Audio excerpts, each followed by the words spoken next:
물론 여긴 국민 라디오.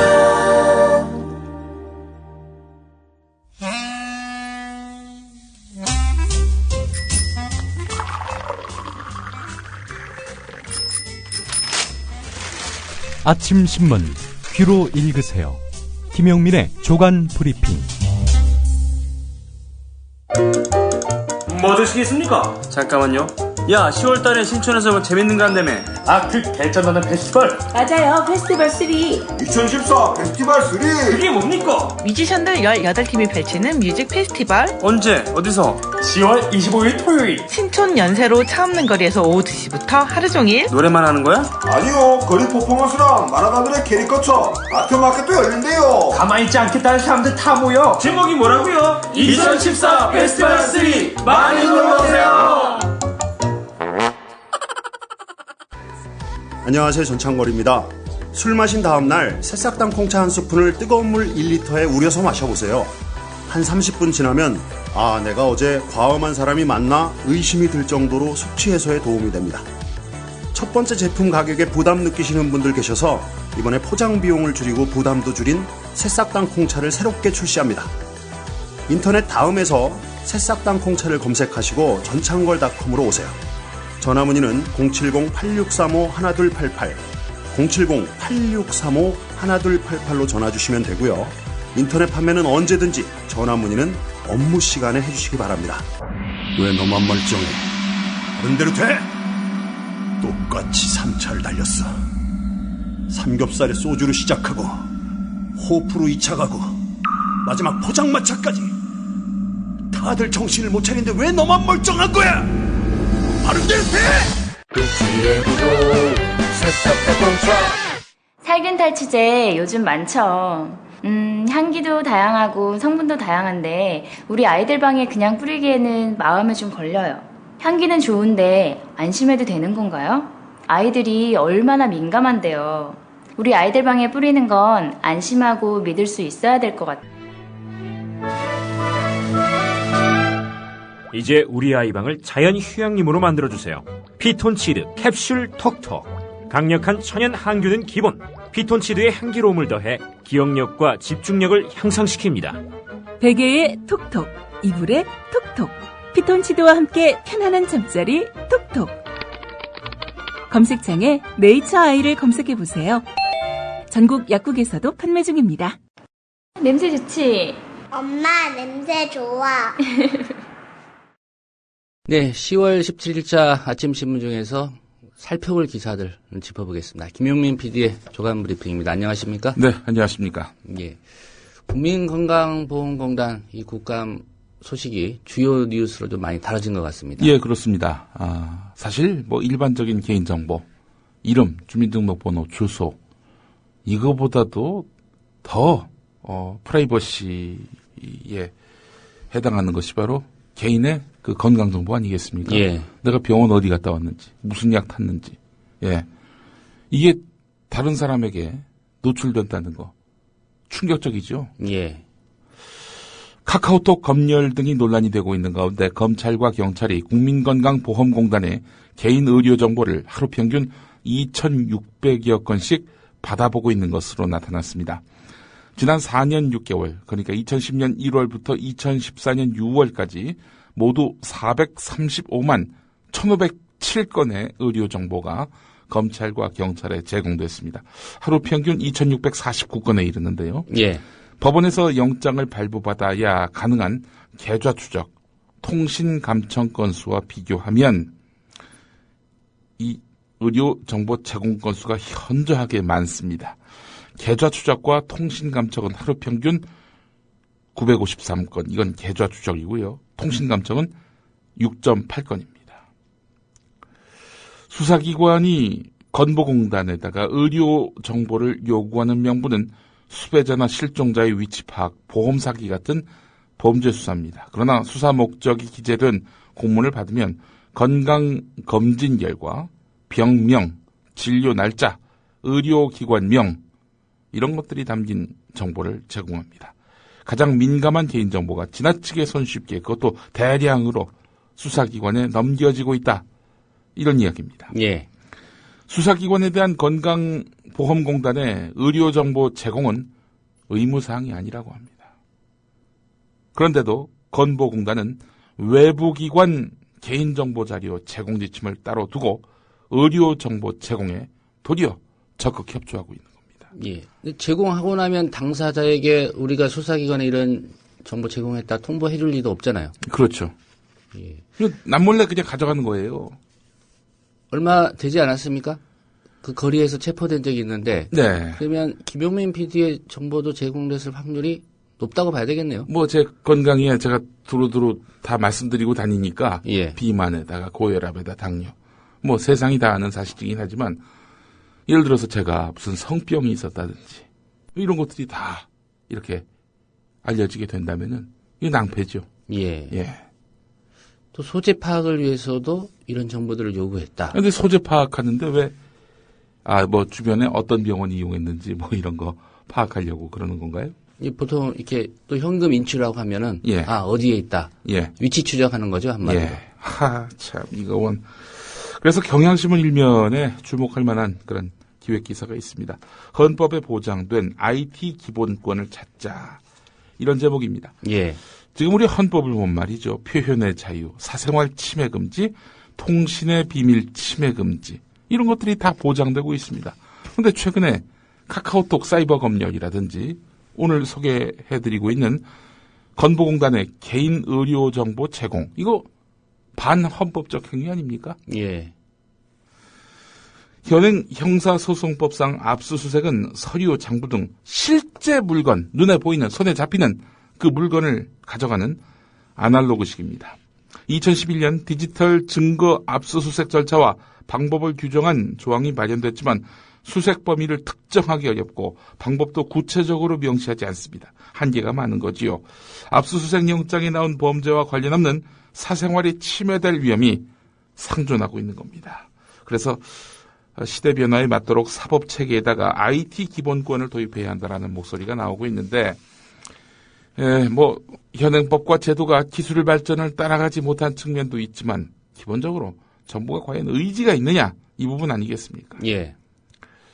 검찰이 감청영장을 가지고 카카오톡 대화 내용을 들여다보는 거 이게 적법한지 합법적인 건지 이걸 따지기 전에 정부가 기본적으로 이거는 좀 문제 있는 거 아닌가 이런 인식을 갖고 있느냐 하는 점입니다. 예, 우리가 기본권을 찾을 수밖에 없습니다. 기본권을 찾고자 하는 주체가 국민이어야 이게 힘이 실리는 거 아니겠습니까? 예. 이 정보기술 기본권 도입을 위해서라도 개헌이 필요해 보입니다. 예. 자, 건강보험공단 직원들 이거 개인정보 엿보기가 도를 넘었다는 그런 기사도 살펴볼 필요가 있을 것 같습니다. 한겨레 10면에 나와 있는데 2010년 건보공단 직원 강모 씨는 배우자 직장 상사의 가족관계를 살펴보려고 그 공단 사무실에서 건강보험 가입자 정보를 몰래 엿봤다고 합니다. 열람 횟수는 13건. 그런데 결과는 정직 처분. 이거 경징계 아닙니까 이거? 자, 이듬해 또 다른 건보공단 직원 김모 씨와 이모 씨가 각각 택시에 놓고 내린 자신의 휴대폰을 찾아보려고 고등학교 동창의 연락처를 찾아보려고 건보 전산망을 열었습니다. 최근 5년 동안 건보공단 직원 31명이 가입자 97명의 개인정보를 무단으로 열람한 것으로 드러났습니다. 열람 건수와 별도로 외부에다가 가입자 정보를 유출한 사례도 무려 300건에 이르는 것으로 나타났습니다. 이런 경우도 있다고 하는군요. 배우자가 운영하는 노래방 도우미의 개인정보를 엿보는 개인적 필요에 따른 열람도 있었고요. 예. 특히 지난해 개인정보 무단 열람으로 공단에서 파면된 이모 씨 같은 경우 모두 185차례에 걸쳐서 채무자의 연락처 같은 개인정보를 엿본 다음 이를 바탕으로 채무 반환 독촉 또 비난 문자 메시지 발송 이런 행위를 했다고 합니다. 예. 이런 직원들은 당연히 해임이 됐겠죠. 그렇죠. 생선 앞에 고양이 아닙니까 한마디로. 예. 자, 조선일보 일면 경향신문 5면으로 가보겠습니다. 북한이 어제 그 조선중앙통신 공개 보도를 통해서 자신들이 그 서해 교전이 벌어진 얼마 전에 NLL 침범 사건이 발단이 돼서 빚어졌던 남북 간 그런 교전. 예. 이 교전이 벌어진 지난 7일 총정치국장 명의로 김관진 청와대 국가안보실장에게 전통문을 보내서 북측 특사와 김관진 실장 사이에 긴급 단독 접촉을 제안했다고 합니다. 이에 대해서 남측이 응하지 않았다. 이렇게 북한이 주장하고 있는데요. 예. 자, 이튿날 낮 1시 23분 긴급 단독 접촉을 재차 요구하는 2차 전통문을 보냈지만 또 남측은 답이 없었다는 겁니다. 그리고 10월 10일 7시 10분쯤 저녁이 되겠죠. 긴급 접촉 요구에 응할지 우리가 보낸, 그러니까 북한이 보낸 전통문을 그대로 공개할지 양자택일하라 이러면서 압박을 가합니다. 남측에다가. 자, 그러자 남측이 1시간여 만인 8시 25분 답신을 보내서 국방부 정책실장을 내보내겠다 이렇게 통보를 했고 북측이 이를 수용했다는 겁니다. 남측한테 북측이 압박을 가하니까 남측이 그동안 쭉 침묵을 유지해왔다가 갑자기 태도를 바꿔서 1시간여 만에 이렇게 답신을 보낸 거지요. 예. 자, 북한 측은 이런 주장도 펼쳤네요. 남측이 비공개를 먼저 요구했다. 이렇게 말입니다. 지난 15일에 있었던 군사회담 당시 그 국방부는 회담이 끝날 때까지 회담이 열리고 있는 사실조차도 확인해주지 않지 않았습니까? 예. 서로 미뤘었죠. 예. 국방부에 알아봐라고 청와대는 얘기했고, 예. 청와대는 또 국방부는 통일부에 물어봐라 뭐 이런 얘기했었고. 완전히 똥개훈련을 시켰어요 기자들을. 자, 이런 상황에서 국방부는 회담이 끝난 직후에 회담이 있었다 이렇게 밝혔는데, 아니 그럼 회담이 있었다면 있었다고 얘기를 해야지 왜 아무런 확인도 안 해줬느냐 이렇게 물어보니까 북측이 비공개를 요구했다. 그렇게 얘기를 했었죠. 근데 북측은 비공개를 요구한 쪽은 남쪽이다 이렇게 이야기하고 있습니다. 사실 남북 관계는 투명해야 된다. 이게 바로 박근혜 정부의 그간의 남북 관계 원칙 아니었습니까? 그래서 북측이 비공개를 요구했음에도 불구하고 공개를 했던 그런 전례도 있습니다. 근데 남측이 먼저 비공개를 요구를 하니까 남북 관계의 투명성 이 원칙은 실종이 됐습니다. 그리고 거짓말한 것까지 드러나게 된 셈인데, 뭐 북측 말을 그대로 믿느냐 뭐 이렇게 물어보실 수도 있겠지만 어제 국방부는 별다른 반박을 하지 않았습니다. 예. 뭐 왜곡해서 주장하고 있다 이런 주장은 또 얘기는 하고 있는 것 같습니다. 네, 너무나 뭉뚱그려 얘기하고 있죠. 예. 진짜 북측이 거짓말을 한다면은 야 우리가 언제 비공개 요구했냐? 니들이 먼저 얘기했지. 이렇게 나와야 마땅한 거 아니겠습니까? 예. 이것도 특검이 가능합니까? 수사권, 기소권이 담보돼야 할 것 같습니다. 예. 조선중앙통신은 북측이 군사적 충돌을 방지하기 위한 구체적인 방안을 제시했다고 주장했는데 북측은 서해의 예민한 수역을 넘지 않으며 고의적 적대 행위가 아니면 공격을 하지 않도록 할 것을 요구했다. 이렇게 밝혔는데요. 교전 수칙을 수정하고 대화와 접촉을 통해서 문제를 해결할 것을 제안했다고 주장했습니다. 북측이 계속해서 남측이 그야말로 겉과 속이 얼마나 다른가 이거를 보여주고자 이렇게 회담 전말을 공개했다라고 밝혔는데 말이죠. 예. 남북관계 투명하게 해야지요. 예. 박근혜 정부 원칙대로 하십시오. 예. 왜 이렇게 감추는 것도 많고 국민이 궁금합니다. 이런 접촉들 녹음을 해서 네. 녹취록을 공개하면 뭐 진실이 뭔지는 금방 밝혀질 것 같은데요. 녹취록이 있지 않을까요? 예. 있을 것 같은데요. 예. 남북관계가 이렇게 불확실성으로 가득한 상황에서 5.24 조치 이게 지금 쟁점이 되고 있지 않습니까? 5.24 조치를 우선 풀어야 남북 간에 뭐 진지한 대화가 가능할 것이고 또 아울러서 더 이상의 전쟁과 충돌이 없는 남북 화해협력 그 기조를 만들어 나갈 수 있지 않겠느냐라는 목소리가 나오고 있는데 말이죠.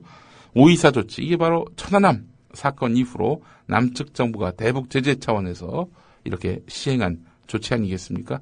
자, 이 5.24 조치로 말이죠. 한국인이 손해를 보고 있다. 도리어 중국인이 덕을 보고 있다. 이 기사 한번 주목해 볼 필요가 있을 것 같습니다. 예. 동아일보 일면 기사인데요. 북한과 중국의 접경 도시인 리아오닝성 단둥에서 9년째 대북 사업을 하고 있는 한국인 A씨. 이 A씨가 요즘에 한 개에 80원짜리인 작은 소품을 한국, 중국 등에서 구해와서 북한에 팔아 한 달에 500위안 정도 이렇게 번다고 합니다.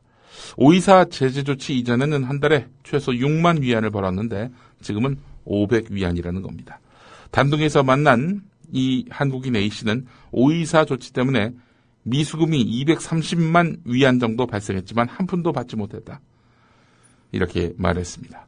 단둥에서는 5.24 조치로 남북 직접 교류가 금지되니까 북한 상품이 중국을 거치면서 중국산으로 둔갑해서 이렇게 들어오고 북한과 거래를 못하는 한국인 사장을 제치고 다른 나라 직원들, 그러니까 중국인 직원들이 사업을 꿰차는 현상도 나타나고 있는 것으로 현지 취재 결과 나타났다는 겁니다. 예. 이를 두고 단둥에서 활동하는 한국인들은 5.24 조치에 따라서 남북한이 닦아놓은 교역 루트를 중국인들이 다 차지했다라고 한 목소리로 말했다고 합니다. 예. 이 5.24 조치 이후에 북중 간의 교역량은 급격히 늘었고요. 예. 예, 남북한 간의 교역량은 뭐 절반 이하로 떨어졌다는 그런 보도도 있었습니다. 예.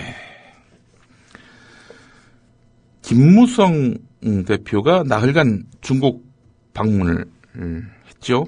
여기에 김문수 보수혁신위원장도 함께 갔습니다.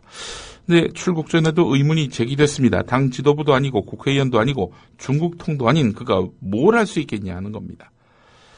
중국 가서 세미나 기조발제를 했다고 하는데 예. 여기서 한 발언도 상당히 좀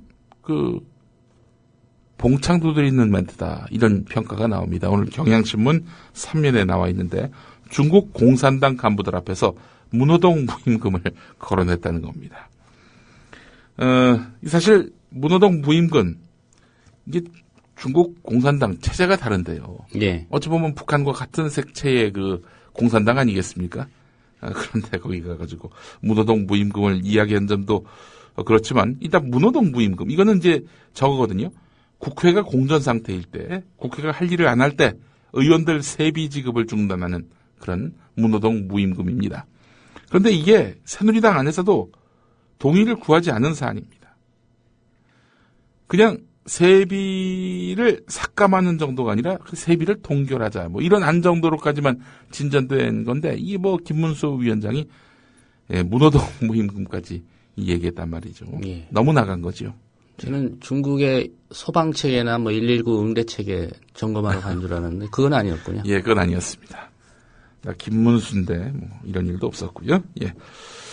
중국 공산당 간부들에게 월급 못 받을 각오를 해야 한다. 이런 말을 하기 위해서였는지 갸우뚱해지는 대목이다. 예, 이렇게 경향신문은 기사를 매듭 짓고 있습니다. 예. 말씀하신 대로 간 것 자체가 좀 의문이네요. 왜 갔는지. 예. 당비로 갔겠죠. 예. 경향신문 3면 또 보겠습니다.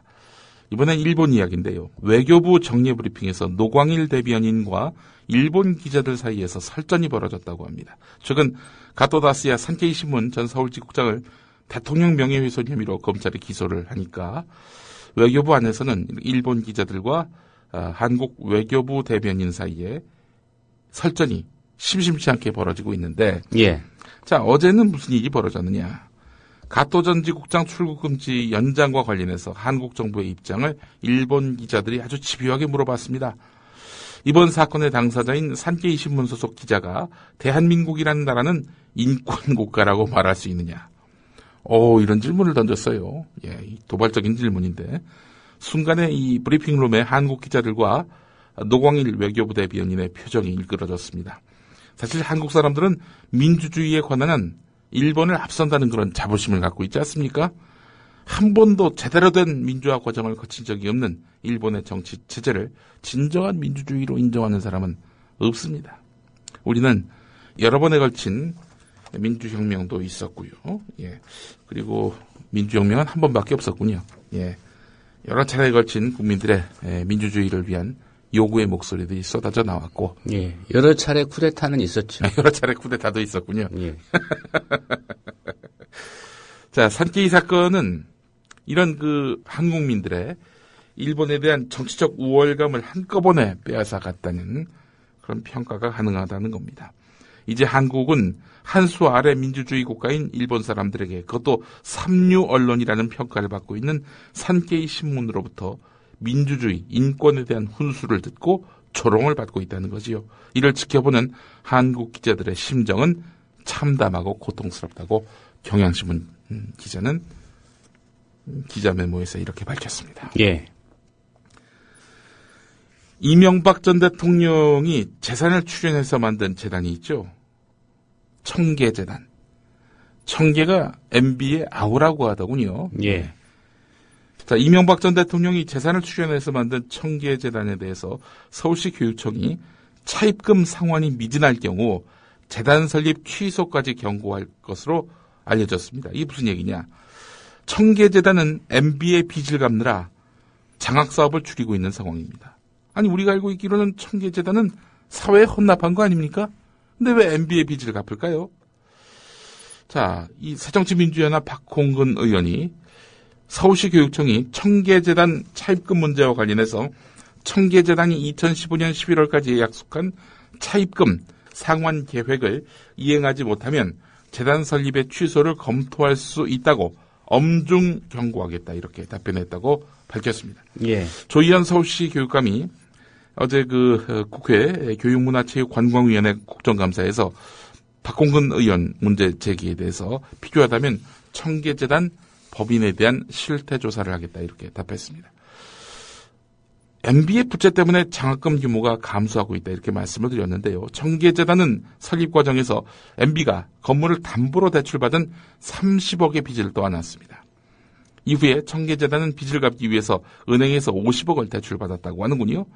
재단은 매년 2억에서 3억의 대출 이자를 갚고 있지만 외부 기부금이 줄어드는 등 재정 여건이 악화되니까 장학금 규모를 축소한 겁니다. 당초 2012년 9월까지 자산 매각을 통해서 빚을 상환하겠다고 교육청에 보고했던 청계재단, 다시 상환 기간을 2015년 11월 1일까지 연장했습니다. 서울시 교육청에 따르면 이후에 재단에 납입된 기부금은 전무한 상태고 부동산이나 주식 매각도 전혀 진척이 없는 상황입니다. 서울시 교육청에 따르면 1200여 개 공익법인 가운데서 부동산 자산에 차입금이 있는 재단은 청계재단이 거의 유일하다고 합니다. 예. 이명박 전 대통령의 아우 찾아봤습니다. 예. 풀청자의 신의 계자입니다. 신의 계자군요. 예. 단신 기사인데요. 동아일보 8면을 보니까 새정치민주연합 새 대변인에 김성수 씨가 이렇게 임명됐다는 겁니다. MBC 출신 아닌가요? 그렇습니다. 뉴스데스크 앵커도 아마 1개월 정도 했을 겁니다. 예. 엄기영 전 사장이 이제 MBC 사장이 되고 나서 뉴스데스크 앵커 자리를 바로 이분이 이어받았는데요. 한 달 하다가 신경민 현 새정치민주연합 의원에게 물려줬는데 이분이 새정치민주연합에 들어가셨군요. 누구와 발탁을 해서 데려갔느냐? 박영선 원내대표가 이렇게 새정치민주연합으로 불러들였다고 합니다. 그래서 원내대표 정무조정실장을 지냈고 이번에 당 대변인으로 임명됐다는 겁니다. 국민일보 일면을 보면 말이죠. 수협중앙회와 회원조합에 최근 5년 동안 모두 48명의 전현직 임직원 자녀가 채용된 것으로 드러났다는 내용이 있습니다. 편법으로 고용세습이 이루어지고 있는 것 아니냐, 이런 그런 의혹이 제기되고 있습니다. 오늘 조선일보를 보니까 말이죠. 원전을 대체할 묘안이 없다. 새 일자리 등 주민이 체감할 인센티브가 필요하다. 이런 내용의 기사가 신면에 실렸습니다. 조선일보 이야기는 뭐냐면요. 만약에 삼척, 영덕 원전 여기 포기하면은 결국 화력발전으로 대체해야 하는데 15% 정도 전기요금을 인상해야 한다. 이런 내용이 있고요. 기왕 원전건설 이게 길이 막혔다면은 현지 주민들에게 인센티브를 제공함으로써 이 문제를 풀 수 있지 않겠느냐. 뭐 이를테면은 파격적으로 싼 가격의 전기 공급을 하도록 해서 주민들이 가시적인 혜택을 피부로 느낄 수 있도록 해야 한다. 또 병원, 체육관 등 공공시설 건립 같은 이런 일회성 지원을 넘어서 지역 주민들이 지속 가능한 이익을 얻어서 같이 성장하도록 접근법을 바꿔야 한다. 이런 이야기입니다. 이 이야기는 다시 말해서 원전하자. 좀 더 미끼를 실효적인 걸로 해가지고 예. 원전하자 이런 얘기 아니겠습니까? 조선일보 14면을 또 보면은 연세대 이사회가 12명의 이사를 정수로 했는데 이 가운데 4명은 개신교 교단에서 1명씩 추천받아가지고 이렇게 선임하도록 했던 것을 2011년에 연세대 이사회가 바꿨습니다. 4명에서 2명으로 줄인 거죠. 개신교계가 반발을 했습니다. 자, 이게 소송까지 갔는데 대법원은 이 연세대 손을 들어줬습니다. 자, 그런데 이 기사에 반드시 등장해야 될 사람 이름이 없습니다. 누구냐? 방우영 조선일보 명예회장입니다. 예. 왜냐? 이 사람이 연세대 이사장일 때 이렇게 개신교 교단 이사수를 4명에서 2명으로 줄였거든요. 방우영 명예회장 이름은 나오지 않고 대법 판결 기사만 있네요. 이 기사를 실은 신문은 조선일보가 유일합니다. 오늘 여기까지 해야 될 것 같습니다. 예. 김용민 PD의 조간 브리핑이었습니다. 잘 들었습니다. 예. 10월 16일 국회 농림축산식품해양수산위원회의 국정감사. 새정치민주연합 김승남 의원이 세월호 1등 항해사 강원식 씨를 향해 질타하는데 19년 동안 항해 경력이 있고 또 어떤 판단을 할 수 있는 연령인데도 불구하고 교심만 하고 있었지 그 상황에서 배가 계속 기울어져 있고 그 다음에 더 바닷속으로 들어가고 있다는 사실을 인지를 했어요, 못했어요? 제가 조타 시간에 있었는데 뭘 했는가는 모르겠습니다. 기억이 잘 안 나요. 본인이 뭘 했는지 모르겠다는 게 이야기 안 되죠? 뭐 하고 있었어요? 아무 생각 없이 있었어요, 그런 상황에서? 말씀을 해보세요, 기억나는 대로. 네. 그때 당시에 기억나는 대로 무슨 생각을 하고 계셨어요, 그때 당시에? 특별히 기억나는 게 없습니다. 자, 그러면 9시 46분경 이준석 선장하고 같이 탈출했죠? 배에서 나왔죠? 예. 나올 때 어떤 생각을 갖고 나오셨어요? 안에 있는 수많은 승객들은 생각 안 했어요?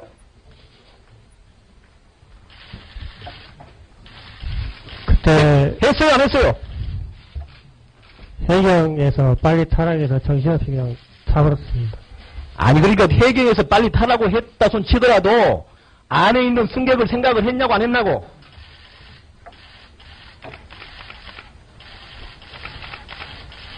별 생각 없었던 것 같습니다. 같은 당 박민수 의원도 빗대를 높이며 추궁. 지금 증인하고 이준석 선장하고 증인하고 이등항에서 김영호, 김한장, 박기호가 계속 일관된 주장이 뭔지 아십니까? 승객 구조는 있는 해경의 몫이다. 아, 적어도 배 안에 있는 200명 정도 밖으로 꺼내야지 해경이 건질 거 아닙니까? 어떻게 생각합니까, 증인? 선원들, 지네들만 살려고 다 도망나가고, 밖으로 나와서 재판할 때는 승객을 구조하는 건 해경의 몫이다라고 뻔뻔하게 얘기할 수 있습니까? 김영호 증인, 선장과 선원들의 의무가 뭡니까? 자기들이 위험을 인수하고 있는 배의 승객과 다른 선원들을 최대한 위험에서 구조해야 될 의무가, 법적인 의무가 있는 사람들이 재판정에 서가지고 승객 구조는 해경의 몫이다라는 식으로 진술할 수 있습니까? 증인 그 답변 좀 하세요. 김영호 증인 답변해봐요. 결국 2등 항해사 김영호 씨는 아무 말도 못하고 그렇다면 세월호 선원들로부터 구조해야 하는 사람들로 낙인 찍힌 해경은 어떤 반응을 보였을까? 안효대 새누리당 의원과 해경 123 정장 김경일 씨의 일문일답. 그 당시에 왔을 때 그 세월호에 퇴선 명령을 내린다든가 아니면 또 선내 진입한다든가 그 정도는 해야 되는데 왜 안 했었나요, 그 당시에? 그때 상황이 너무 긴박하고 당황했습니다. 그 당시에 보면은 창문 쪽에서 구조 요청하는 승객들이 많이 있었죠. 저희들은 그때 당시 구조를 요청한 사람들은 전부 다 구조했습니다. 구조를 요청한 사람들은 전부 다 구조했습니다. 아니 배 속에 있는 분들 말씀하세요. 배에서 구조 요청한 사람들 다 구조했습니다. 저희들이 못 봐서 구조를 못했을 망정 저희들이 본 구조 인원은 다 있습니다. 아니 왜냐하면 그 당시에 방송에 보기 언론에 나온 거 보면은 그 창문 속에 그 승객들이 그 구조 요청하는 장면이 나왔었어요. 네, 저희들은 그것을 목도를 못했습니다. 저희들이 본 이상 다. 그러니까 그 당시에 그 배에서 이제 그 구조를 했지 않습니까? 할 때 망치 같은 게 좀 없어요. 망치 같은 거 이렇게 깨버렸으면 그분들 다 탈출할 수 있을 거 아니겠어요? 저희들이 저와 선조들이 본 인원들은 다 구조했고 보지 못했기 때문에 구조를 못했습니다. 구조 요청한 사람은 구조했다. 요청하지 않은 사람은 물에 잠겨 죽어도 된다는 말? 갑자기 이분 말씀이 생각나는데. 그래서 고심 끝에 해경을 해체하기로 결론을 내렸습니다.